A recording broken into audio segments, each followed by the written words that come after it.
Let's have a look at how we get started entering and defining variables in SPSS. For more detail about questions from a questionnaire, please see those specific videos. This is just going to give a general sort of introduction and overview to entering data and defining variables.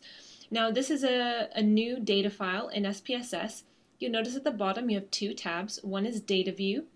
This is for your data, and one is Variable View, and this is for your variable names.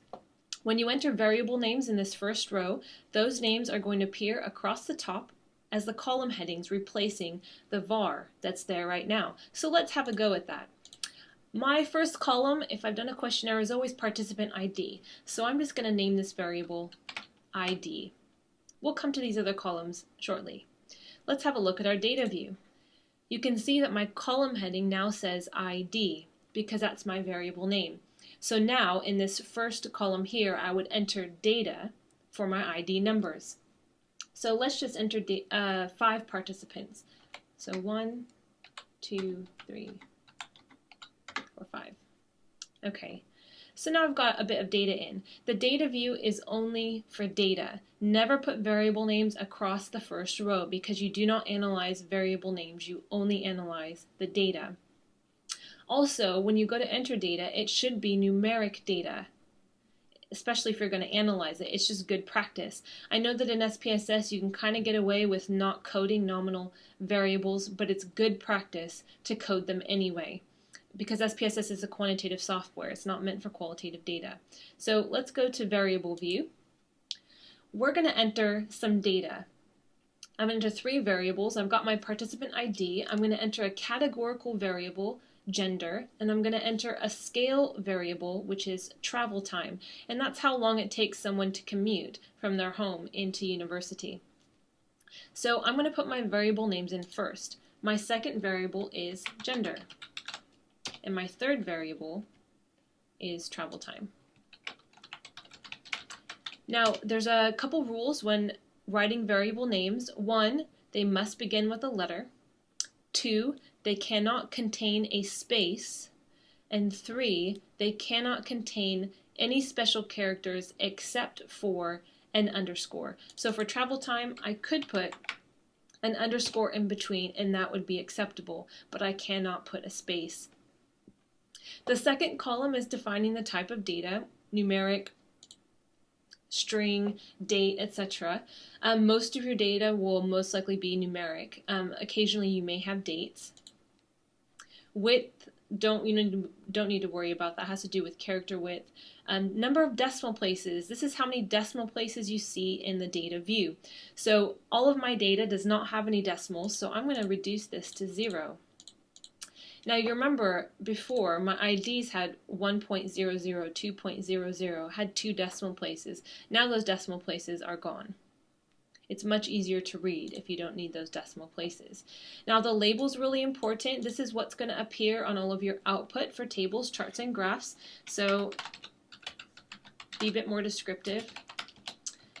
Gender, that doesn't need to change. Time it takes to travel. Oh. It's a good idea to specify units in your label as well, so my units are minutes. The next column is for value labels. You only need value labels for categorical data, so that means you tell SPSS what the codes mean. I'm going to code gender.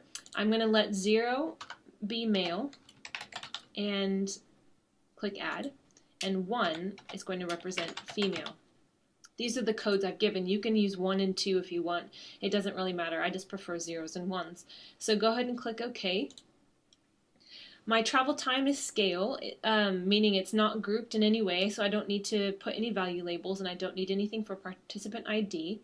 If you decide to have a code for missing data, you can define it here. So say I coded my missing data as 999. I would put that code in here, and that means if SPSS came across a 999, it would consider it missing. You would need to do that for every variable where you have missing values. The last column we're going to have a look at is the level of measurement. If you're not sure about the level of measurement, please do have a look at the video I made about level of measurements in SPSS. Our ID, we're never going to use the participant ID in any kind of analysis, so it really doesn't matter what you put. I'm just going to leave it as scale because it will never be used anyway. Now gender, that is categorical, male, female. The words give it away. Even though we have numerical codes of 0 and 1, it's not numeric, it's not scale, it's categorical.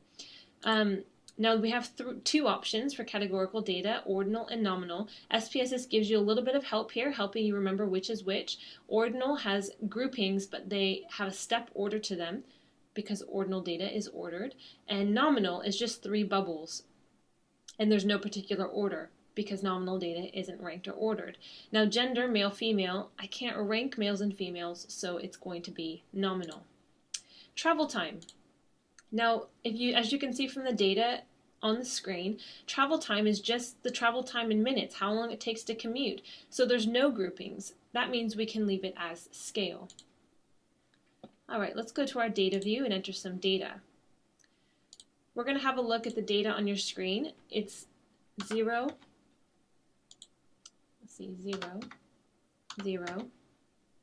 1, 0, 1. Now, if yours has zeros and ones, don't worry. It's just because my data file has the value labels icon pushed in or clicked. If I untick that, I can see my codes. Now, this is great because you can see on your data file whether you want to see value labels or numerical codes. Let's enter travel time. 35, 15.